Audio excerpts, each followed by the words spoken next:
সম্মানিত দর্শক আসসালামু আলাইকুম। নতুন একটি ডিজাইনে আপনাদের স্বাগতম। আজকে রংপুর এক ভাইয়ের ডিজাইন আমি মডিফাই করে দিলাম। কিভাবে মডিফাই করে দিলাম আপনাদের আমি যদি দেখাই, ওনার ৬-৭ বছর আগে ৯টি কলম ওঠানো ছিল। তো সেই কলমটিকে মডিফাই করে উনি প্ল্যানিং ছাড়া বাড়ি করেছিল, বিরাট বড় করে বাড়ি করেছিল, যেটা প্ল্যানিং ছাড়া ছিল এবং খরচটাও অনেক বেশি ছিল। পরবর্তীতে ছোট করে কিভাবে করে দিলাম সেই ডিজাইনটি আপনাদের সাথে আজকে শেয়ার করব। আপনাদের সম্পূর্ণ আমি এই প্ল্যান দেখাবো। সম্মানিত দর্শক দেখতে পাচ্ছেন আপনারা এখানে ৯টি কলম ওনার ওঠানো আছে। প্রায় ৬-৭ বছর আগে উঠায় রাখছেন প্ল্যান ছাড়া। উনি গ্রামের যে মিস্ত্রি থাকে ওনাদের সাথে পরামর্শ করে এখানে 12টি কলমের প্ল্যান নিয়ে উনি গ্রেড বিম টানছে। পরবর্তীতে উনি কলম যখন উঠাইছে এখান থেকে আপনার 3টা কলম হচ্ছে আর ওঠায় নাই, কারণ দেখতেছে যে উনি পরবর্তীতে চিন্তা করছে যে বাড়িটা অনেক বড় হয়ে গেছে এবং বাড়িটা ওনার পুরা জায়গা নিয়ে করছে।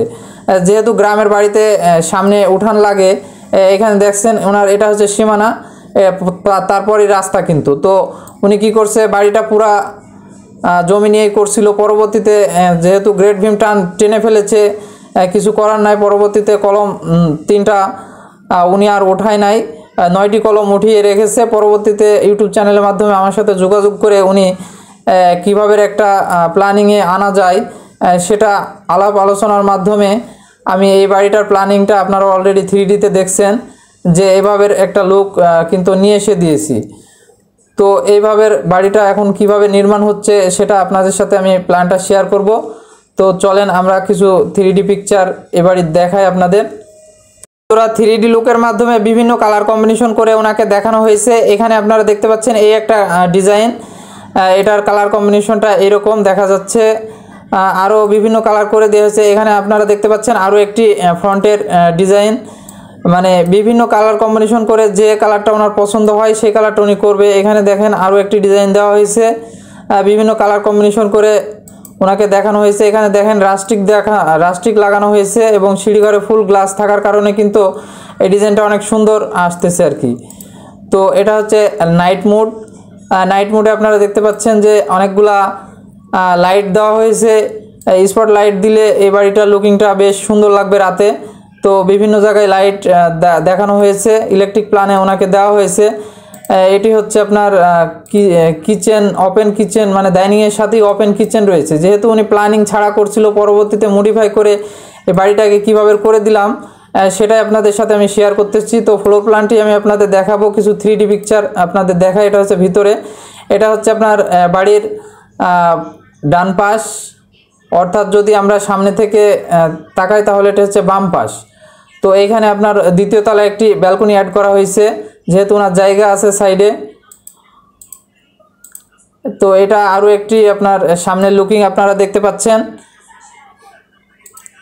তো এটা আপনার বিভিন্ন কালার কম্বিনেশন করে আর কি দেখাইছি ওনাকে। এটা হচ্ছে পিছন। তো পিছনে আপনারা দেখতে পাচ্ছেন বেডরুম রয়েছে, কিন্তু 4টা বেডরুম রয়েছে।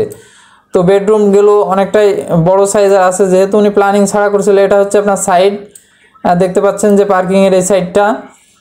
এইখানে একটি নিচে টয়লেট রয়েছে এবং উপরে গেলে আপনার 2টা টয়লেট রয়েছে, একটা অ্যাটাচ টয়লেট, একটা কমন টয়লেট রয়েছে উপরে। এবং এখানে তো আপনার ওপেন টেরেস বা ব্যালকনি আপনারা দেখতে পাচ্ছেন। এটার কারণে কিন্তু বাড়ির লুকটা অনেকটা সুন্দর আসছে। তো বিভিন্ন কালার কম্বিনেশন করে ওনাকে দেখাইছি, আপনারা দেখতে পাচ্ছেন বিভিন্ন কালার কম্বিনেশনে ওনার যেটা ভালো লাগে সেই কালারটা করবে। তো আমরা ফ্লোর প্ল্যানটা আপনাদের একটু দেখাই। তো যাদের এরকম প্ল্যানিং ছাড়া করা আছে বাড়ি, তো বন্ধুরা ফ্লোর প্ল্যানটি যদি আমি আপনাদের দেখাই, খুবই সিম্পলভাবে ফ্লোর প্ল্যানটি করা হয়েছে, কিন্তু অসাধারণ একটি লুক দেওয়া হয়েছে বাড়ির সামনে। এই যে প্রথমে আমরা একটা ওপেন পার্কিং পাচ্ছি, যার মাপ রয়েছে 8x13 এবং সামনের দিকে গেলে আমরা মেন গেট দিয়ে প্রবেশ করলে এই সাইডে আমরা একটি টয়লেট রেখেছি, কমন টয়লেট, যার মাপ রয়েছে 4x7 এবং এখানে একটি বেসিন রাখা যাবে। এবং ওপেন কিচেনের মধ্যে সিঁড়িটা উপরের দিকে উঠতেছে, আপনারা দেখতে পাচ্ছেন। এই জায়গাটা আছে 12 ফিট × 13.5 ফিট জায়গা। আপনার যাই থাক না কেন সমস্যা নাই, মডিফাই করে কিন্তু করা যাবে ডিজাইন।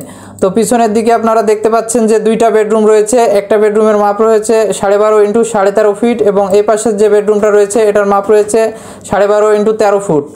তো এই ছিল আপনার গ্রাউন্ড ফ্লোর। তো আমি যদি আপনাদের লেন্থে রয়েছে এই বিল্ডিংটার হচ্ছে আপনার 28 ফুট এবং প্রস্থ রয়েছে 26 ফুট, অর্থাৎ 728 স্কোয়ারের মধ্যে এই ডিজাইনটি করা হচ্ছে। তো ফার্স্ট ফ্লোরে গেলে আমরা কি পাচ্ছি দেখেন, ফার্স্ট ফ্লোরে গেলে আমরা এদিক দিয়ে উপরে উঠলে আপ, এখানে আপ হচ্ছে, অর্থাৎ এখানে উপর সিঁড়িটা এখানে আমরা ওপেন একটি স্পেস পাচ্ছি, যেটা 4.5 ফুট বা 5 ফুট মতো থাকবে। তো এইখানে আপনারা দেখেন দুইটা টয়লেট করা হয়েছে, একটি হচ্ছে অ্যাটাচ টয়লেট এবং একটি হচ্ছে কমন টয়লেট। তো 3.5 ফুট ইন্টু 7 ফুট এবং 3.5 ইন্টু 7 ফুট, এবং সামনের দিকে আমরা একটি ওপেন বেলকনি রাখছি যার মাপ রয়েছে 5 ফিট ইন্টু 13 ফিট, এবং পিছনের দিকে দুইটি বেডরুম সেমভাবে আমরা পাচ্ছি, নিচে যে বেডরুম দেখছিলেন। তো উপরে আসলে আমরা এই পাশটাতে যেহেতু ওনার জায়গা আছে এবং এই পাশ দিয়ে রাস্তা গেছে, যার কারণে রাস্তার সাইডে একটি বেলকনি দেওয়া হয়েছে উপরে, যার মাপ রয়েছে 3 ফিট ইন্টু 9.5 ফিট। এই ছিল হচ্ছে আপনার ফার্স্ট ফ্লোর। তো এই বিল্ডিংটা কাজ অলরেডি শুরু হয়ে গেছে, ইনশাল্লাহ কাজ এগিয়ে গেলে আপনাদের আমি দেখানোর চেষ্টা করব। আর অ্যানিমেশন ভিডিও ফুল যখন হবে এই ডিজাইনটা আমি আরও একবার অ্যানিমেশন আপনাদের দেখানোর চেষ্টা করব। তো আজ ডিজাইনটি এই পর্যন্তই, দেখা হবে নতুন কোনো ডিজাইনে। ধন্যবাদ সবাইকে, আসসালামু আলাইকুম।